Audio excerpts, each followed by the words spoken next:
பல ஆயிரக்கணக்கிலே.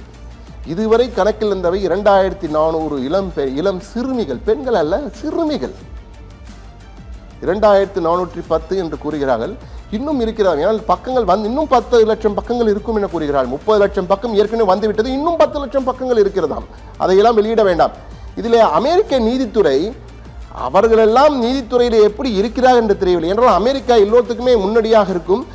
என்ன சொல்வார்கள், முன்னோடியாக இருந்து நீதி, நியாயம், நேர்மை என்றெல்லாம் கூறுவார்கள். தனி மனித சுதந்திரம், உரிமை, பெண் உரிமை என்றெல்லாம் கூறுகின்ற அமெரிக்கா இந்த இளம் பெண்கள், இளம் சிறுமிகளுடைய புகைப்படங்களை எல்லாம் அப்படியே வெளியிட்டிருக்கிறார்கள். அதுவும் நிர்வாண புகைப்படங்களை எல்லாம் அப்படியே வெளியிட்டிருக்கிறார்கள்.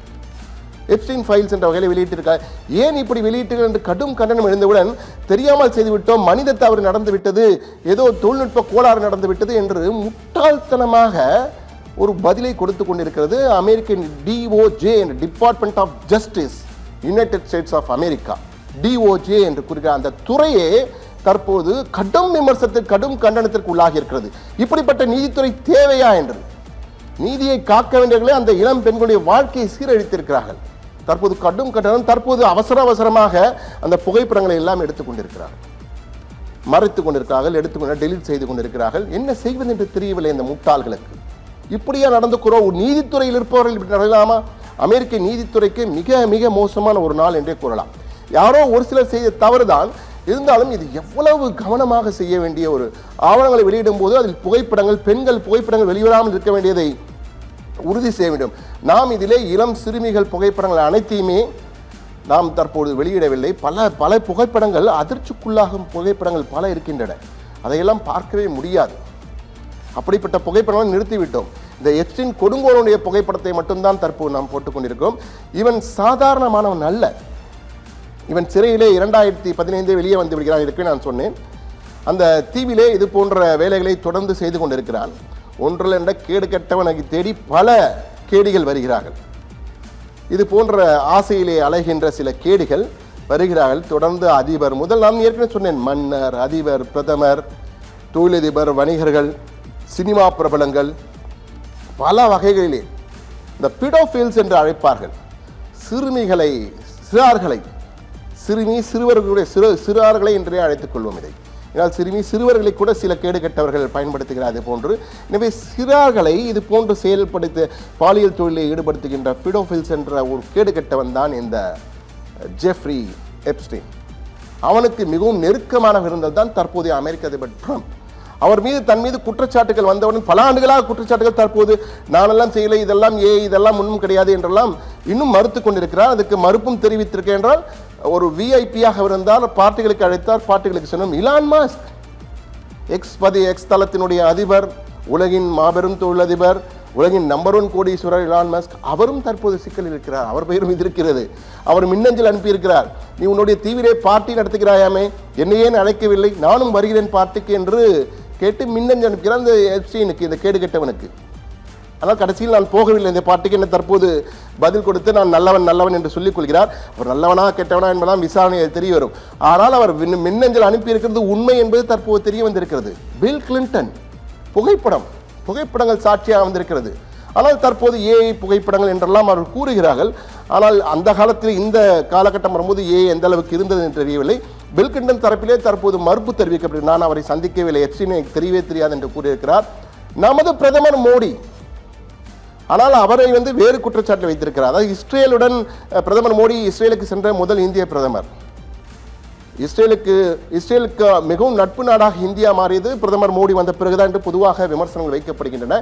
அந்த வகையிலே பிரதமர் மோடி அவரை சென்று சந்தித்தார், அவரை சந்திப்பதற்கு ஏற்பாடு செய்வதற்கெல்லாம் இருந்தது என்றெல்லாம் ஒரு தகவல் பரவினார். ஆனால் கவர்மெண்ட் ஆஃப் இந்திய அரசாங்கம் இதை வன்மையாக மறுத்திருக்கிறது. அந்த நீங்கள் பார்க்கலாம், அந்த செய்தியை முழு திரையிலே பார்க்கலாம். Statement by the official spokesman to clarify the certain reports. Randeer Jaiswal, MEA, External Affairs, வெளியுறவுத்துறையுடைய மத்திய வெளியுறவுத்துறையிலிருந்து மிக தெளிவாக விளக்கம் கொடுக்கப்படுகிறது. We have seen reports of email message from so-called Epstein files that has a reference to the Prime Minister and his visit to Israel. Beyond the fact of the Prime Minister's official visit to Israel in July 2017, the rest of the allusions in the email are little more than the trashy ruminations by a convicted criminal which deserve to be dismissed with the utmost contempt. கடும் கண்டனத்துடன் இதை நிராகரிக்கும் இந்த குற்றச்சாட்டுகளை இது முழுக்க ஏற்க முடியாத புறந்தள்ள வேண்டிய ஒன்று என்ற வகையிலே அதை கடுமையாக மறுத்து மத்திய வெளியுறவுத்துறையின் சார்பிலே அதிகாரப்பூர்வமாக இந்த மின்னஞ்சல் கொடுக்கப்பட்டிருக்கிறது. இதே போன்று கிளின்டனும் தற்போது எனக்கும் அதற்கும் சம்மதமில்லை, நான் அவனை பார்த்ததே இல்லை, எப்ஸ்டீன் ஃபைல்ஸ் என்று இப்போதுதான் கேள்விப்படுகிறேன், எனக்கு யாரென்றே தெரியாது, என்னுடைய புகைப்படத்தை தவறாக பயன்படுத்தியிருக்கேன். ஏன்னால் விஐபிக்கள் செல்லும்போது இது போன்ற பார்ட்டிகளிலே புகைப்படங்கள் எடுத்துக்கொள்வார்கள், நான் வந்து எடுத்துக்கொள்வேன், நீ வந்து எடுத்துக்கொள்வார்கள், அதையெல்லாம் தற்போது தவறாக பயன்படுத்துகிறார் என்ற வகையில் விளக்கம் கொடுத்திருக்கிறார். ஆனால் விசாரணை தொடர்ந்து நடைபெறுகிறது. ஆனால் இதில் என்ன பெரிய செட்பேக் இந்த வழக்கிலே என்றால் 2019 கைது செய்யப்படுகின்ற அந்த கேடுகெட்ட கயவன் சிறையிலே அடைக்கப்படுகிறான். சிறையிலே திடீரென தூக்கிட்டு தற்கொலை செய்து கொள்கிறார். அது எல்லோருமே கடும் கண்டனம். ட்ரம்ப் அப்பொழுது மீது அவருக்கு விமர்சனங்கள் வைக்கப்படுகின்றன. திட்டமிட்டு யாரோ கொலை செய்து விடுகிறார்கள் என்ற வகையில் FBI வழக்கு தொடர்ந்து சிறையில் அடைக்கப்படுகிறார். குற்றவாளி என தீர்மானிக்கப்பட்டு பல குற்றங்கள், இந்த பாலியல் ரீதியான பல குற்றங்கள் அடுக்கடுக்காக பிரிவுகள் 1, 2, பல பிரிவுகளின் கீழ் உள்ளே தள்ளப்படுகிறான். வாழ்நாள் சிறை என்ற வகையில் உள்ளே செல்கிறான். இந்த நிலையில்தான் அவன் தற்கொலை செய்து இறந்து விடுகிறான். உடனே இது தற்கொலை அல்ல கொலை என்று விமர்சனங்கள் எதிர்க்கட்சிகள் எல்லாம் குற்றம் சாட்டுகின்றன. உடனே அந்த சிறையில் உள்ள CCTV-லாம் FBI எடுத்து காண்பித்து தற்கொலை தான் என கூறுகிறது. ஆனால் வழக்கம் போல் நம்ம ஒரு போல் அந்த ஊரிலும் CCTV அந்த குறிப்பிட்ட ஒரு 2.5 நிமிடம் CCTV ஆஃப் ஆகிவிடுகிறது.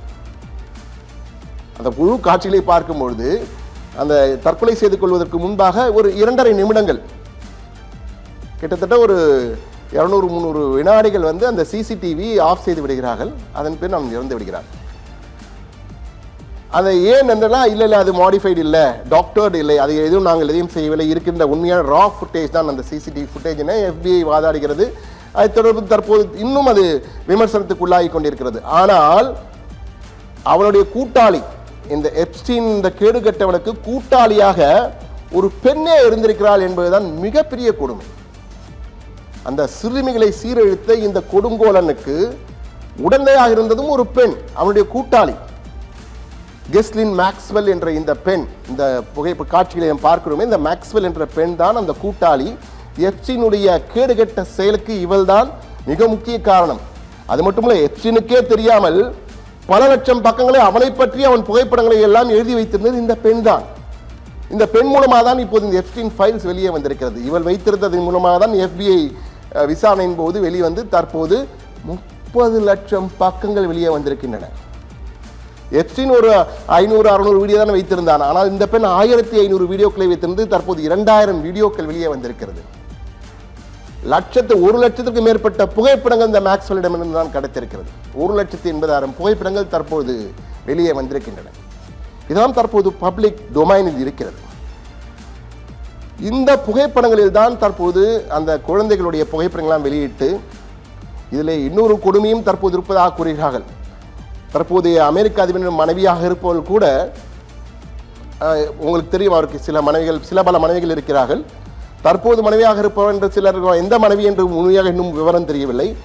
அதிலே ஒருவர் கூட இந்த எப்ஸ்டீன் மூலமாக வந்தவர் என்ற தகவலும் தற்போது அமெரிக்காவிலே பிரபல ஊடகங்கள், சாதாரண ஊடகம், பிரபல ஊடகங்கள், New York times, Wall Street Journal, Washington post என பல பிரபல பத்திரிகைகள், ஊடகங்கள் எல்லாம் தற்போது வெளிச்சம் போட்டு, ஃபாக்ஸ் நியூஸ் இவையெல்லாம் வெளிச்சம் போட்டு காட்டுகின்ற எப்ஸ்டீன் ஃபைல்ஸ் தற்போது பற்றி எரிந்து கொண்டிருக்கிறது அமெரிக்கா. ஏற்கனவே பல பிரச்சனைகளால் அமெரிக்காவில் குழப்பங்கள், தற்போது இந்த எப்ஸ்டீன் ஃபைல்ஸ் மேலும் குழப்பங்களை ஏற்படுத்தியிருக்கிறது. ஆனால் இந்த குழப்பங்கள் வருவதும் ஒரு அரசியல் சதி என்கிறார்கள். மற்ற குழப்பங்களை மறக்கடிப்பதற்கு இந்த குழப்பத்தை கொண்டு வந்திருக்கிறார்கள். இந்த எப்ஸ்டீன் ஃபைல்ஸை தற்போது திடீரென சில ஆண்டுகளாக இந்த எப்ஸ்டீன் ஃபைல்ஸை வருவதும் போவதுமாக இருந்தது. தற்போது பெரிதாக பூதாகரப்படுத்தப்பட்டு பெரிதாக உலகம் முழுவதும் பேசப்படுகிறது என்றால் மற்ற பிரச்சனைகளை அழுத்துவதற்காக இந்த எப்ஸ்டீன் ஃபைல்ஸை மேலே கொண்டு வந்து விட்டார்கள் என்ற ஒரு கோணத்திலும் தற்போது இது பேசப்படுகிறது, விமர்சனங்கள் வைக்கப்படுகின்றன.